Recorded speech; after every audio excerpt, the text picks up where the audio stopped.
Welcome to our Hong Kong Brief program. Today, we dive into the latest happenings in Hong Kong, starting with the stock market. After a 3-day winning streak, Hong Kong stocks took a hit as investors reacted to mixed earnings results and awaited crucial fiscal stimulus from China. The Hang Seng Index dipped by 0.5%, while the tech sector faced a 1% decline. Investors are keenly watching the upcoming National People's Congress meeting, hoping for substantial fiscal support to boost market confidence. In culinary news, we celebrate the achievements of Chef Ardy Ferguson, who has won the prestigious S.Pellegrino Young Chef Academy competition for the Asia region. His unique dish, Archipelago Celebration, beautifully blends his Indonesian heritage with local Hong Kong flavors. Ferguson is set to represent Asia in the global finals in Milan in 2025, under the mentorship of renowned chef Vicky Lau. This is a fantastic recognition for the vibrant culinary scene in Hong Kong. Lastly, Chief Executive John Lee Kah-chiu is advocating for significant reforms in Hong Kong's legal system. In his recent policy address, he highlighted the importance of enhancing civic education while maintaining the common law framework. Plans for a new legal training academy and greater collaboration within the Greater Bay Area were also announced. Lee acknowledges that while progress has been made, there's still much work to be done. Please continue to watch for more detailed coverage. South China Morning Post reports that Hong Kong stocks experienced a downturn, snapping a 3-day winning streak as investors reacted to mixed earnings results and anticipated a crucial legislative meeting in China. The Hang Seng Index declined by 0.5%, settling at 20,590.12, while the Hang Seng Tech Index saw a 1% drop.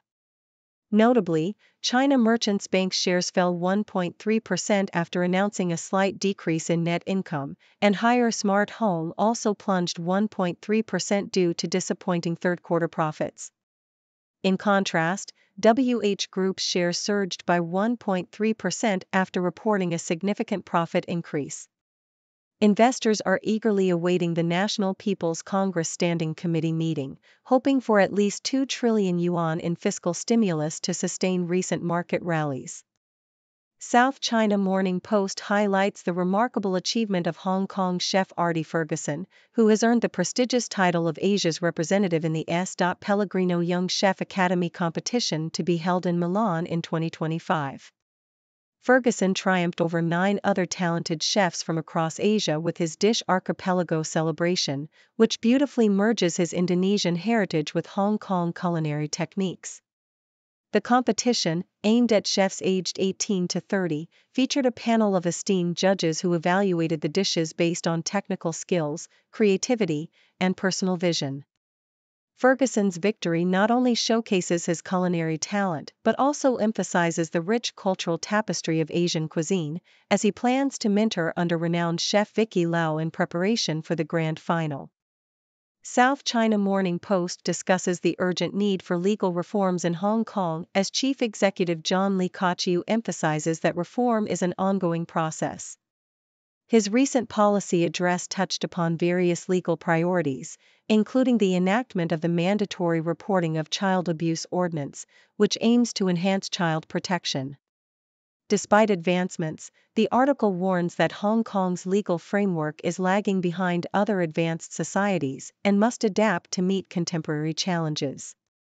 Lee's commitment to strengthening the judiciary, including appointing new high court judges and enhancing cross-border legal cooperation within the Greater Bay Area, aims to bolster the city's legal services and maintain its status as a leading arbitration hub. The article calls for swift action to ensure that Hong Kong's legal system continues to thrive and effectively serve its community's needs.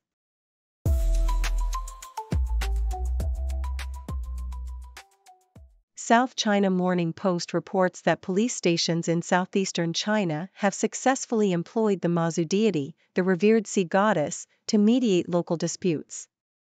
In Putian County, where Mazu's legends began, over 10 police stations have set up mediation rooms dedicated to her since 2019. the presence of Ma Zhu, whose portrait oversees discussions, instills honesty and trust among locals, as many believe that they cannot deceive under her watchful gaze. Ma Zhu, known as Tin Hao in Hong Kong, is celebrated for her protective qualities over fishermen and sailors, with her legacy recognized as a UNESCO intangible cultural heritage. An anecdote shared by a resident illustrates this belief. When a guest house owner attempted to overcharge for breakfast, invoking Ma Zhu led to an honest outcome. Furthermore, Ma Zhu's modern role as a symbol of good fortune continues to resonate, with stories of serendipitous encounters with her likeness, such as a sailor sitting next to her statue on a flight, captivating the public's imagination. South China Morning Post also highlights the concerning health risks for young children in Hong Kong amidst the ongoing COVID-19 pandemic. Despite being otherwise healthy, a 10-month-old girl recently faced severe complications from a COVID-19 infection, underscoring the vulnerability of children due to their still developing immune systems. Experts emphasize that young children often lack the necessary immunity to combat new viruses effectively, which can lead to serious conditions like croup. The girl, who had not been vaccinated, had to be treated in the pediatric intensive care unit, illustrating the critical need for vaccinations to bolster children's defenses against the virus. Medical professionals stress that as children grow and receive vaccinations, their immune systems strengthen, making vaccination essential in safeguarding their health against COVID-19 and its potential complications. South China Morning Post reports that investors are closely monitoring the upcoming National People's Congress (NPC) meeting in Beijing, which is anticipated to provide crucial economic support and potentially sustain a recent $4 trillion stock rally in China and Hong Kong. Scheduled from November 4 to 8, the NPC gathering will address various fiscal matters, including state asset management and law amendments. Following a significant market surge of over 20% since late September, investor sentiment has recently shifted to a cautious wait-and-see approach. Analysts suggest that for the bull market to continue, the NPC must approve a fiscal stimulus package of at least 2 trillion yuan, approximately $280 billion. Expectations are high that the meeting will result in increased government bond issuances to address local government debt and recapitalize state-owned banks. However, uncertainties linger regarding the size and scope of the proposed fiscal measures, with market analysts debating how external factors, such as the U.S. elections, might influence China's economic strategies moving forward.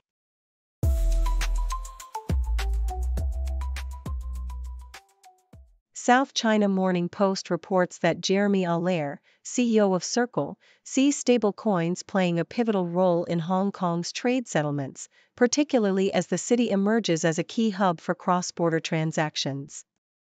During the Hong Kong FinTech Week 2024, Allaire emphasized the growing demand for stablecoins, noting that firms prefer them for their efficiency and cost-effectiveness.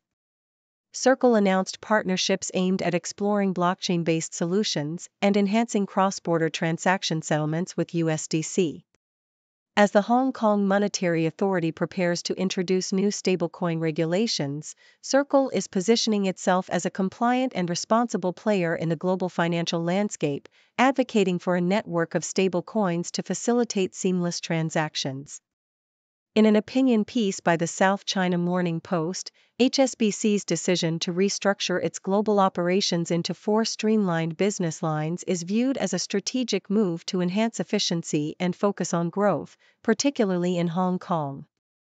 The bank's new CEO, Georges El-Hedary, aims to simplify HSBC's complex structure, which has historically been a barrier to its success.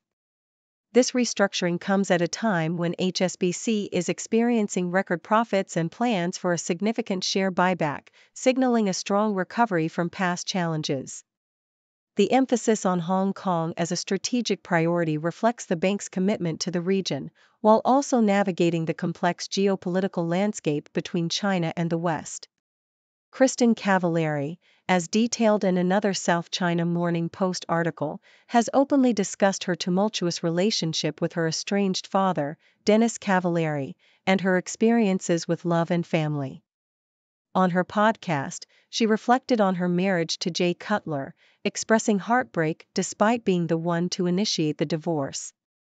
While she has found peace with her ex-husband, her relationship with her father remains strained.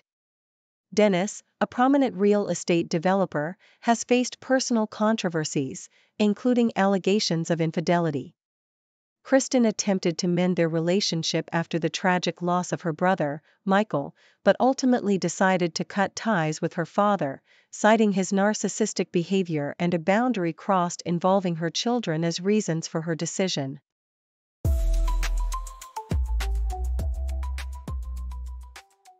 South China Morning Post reports on the aftermath of the popular series Glee, highlighting the varied paths its cast members have taken since the show concluded in 2015. Lea Michele, who gained fame as Rachel Berry, has returned to Broadway and is now a mother of two, although her career has been marred by controversies regarding her behavior on set. Chris Colfer, known for his role as Kurt Hummel, has shifted his focus to writing children's books, while Darren Criss has achieved success in both music and television, winning prestigious awards. The narrative also touches on the tragic losses of Corey Monteith and Naya Rivera, whose legacies continue to resonate with fans. In the realm of finance, The Telegraph reports that Hong Kong's richest man, Li Ka-shing, is considering an investment in Thames Water amidst the company's financial struggles. Thames Water is seeking to raise £3 billion to avoid nationalization, and Ka-shing's CK Hutchison Group, which already holds a significant stake in another water company, may provide a crucial lifeline. The ongoing discussions with potential investors reflect the company's precarious situation, as it grapples with a substantial debt burden and the need for new backers after a previous consortium withdrew support. The outcome of this investment could significantly impact both Thames Water's future and Ka-shing's business interests in the UK. Nikkei Asia reports on Finnish President Alexander Stubb's recent discussions with China's President Xi Jinping regarding North Korea's involvement in the Ukraine conflict. Stubb expressed concerns over North Korean troop deployments in Russia, labeling them as provocative actions that could escalate tensions in the region. He emphasized the importance of maintaining stability in Europe and warned Xi that supporting Russia could strain China's relations with the EU. The dialogue also touched upon broader geopolitical issues, including Finland's recent NATO membership and ongoing tensions between China and the EU over trade policies. The meeting reflects the intricate dynamics at play as nations navigate their alliances and security concerns in a rapidly changing global landscape.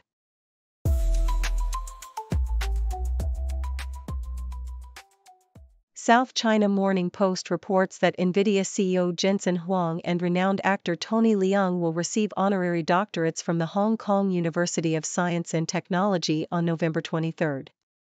Huang, who has led NVIDIA to become a powerhouse in the tech industry, will be honored with a PhD in engineering for his contributions to gaming, AI, and data centers. Leung, celebrated for his roles in films like In the Mood for Love, will receive a doctorate of humanities, marking his impact on the film industry. Alongside them, Nobel Prize-winning biophysicist Michael Levitt and mathematician David Mumford will also be recognized for their scientific achievements, highlighting the university's commitment to honoring distinguished figures. Nikkei Asia reveals that the Hong Kong government is allegedly using its offices in the US to promote its narrative and the Chinese Communist Party's agenda.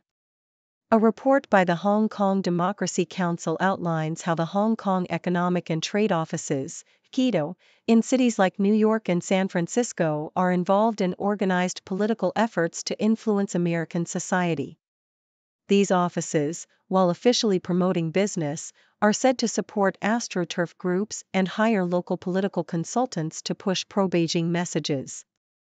The report raises alarms among pro-democracy activists in the US, particularly following the implementation of a national security law in Hong Kong. The council urges the Senate to pass legislation that could strip KEDO of its privileges if Hong Kong's autonomy continues to erode. According to The Guardian, Katie Boulter has concluded her 2023 season as the leader of British women's tennis, achieving remarkable success despite facing challenges.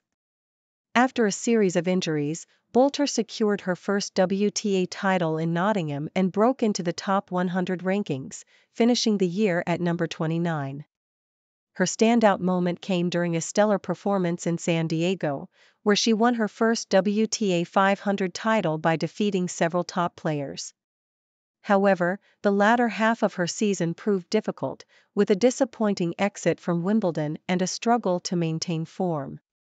As she prepares for her final tournament in Hong Kong and the Billie Jean King Cup finals, Boulter's resilience and ambition shine through, solidifying her status as a prominent figure in British tennis.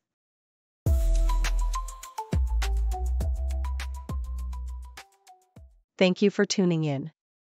The content above showcases the latest briefing reports and analytical synopses, thoughtfully curated by the 6Do team. These insights stem from a wide array of reputable media outlets, think tanks, government sources, and specialized experts worldwide. We encourage you to explore these sources for a comprehensive perspective. Keep in mind that while the content may not always align with the official standpoint of 6Do Brief, it's not meant to be taken as absolute directives for decision-making. Comprising seasoned media professionals, learned scholars, and accomplished scientists, the 6Do team embodies a trailblazing, fully independent media entity. To customize 6Do Brief to meet your professional needs, you have the option to subscribe to a diverse array of briefings on our website, 6dobrief.com.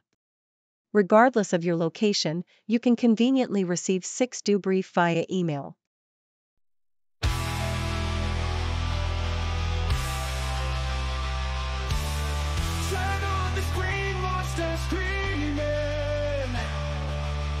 Empty smiles, their words misleading. Power games and dark and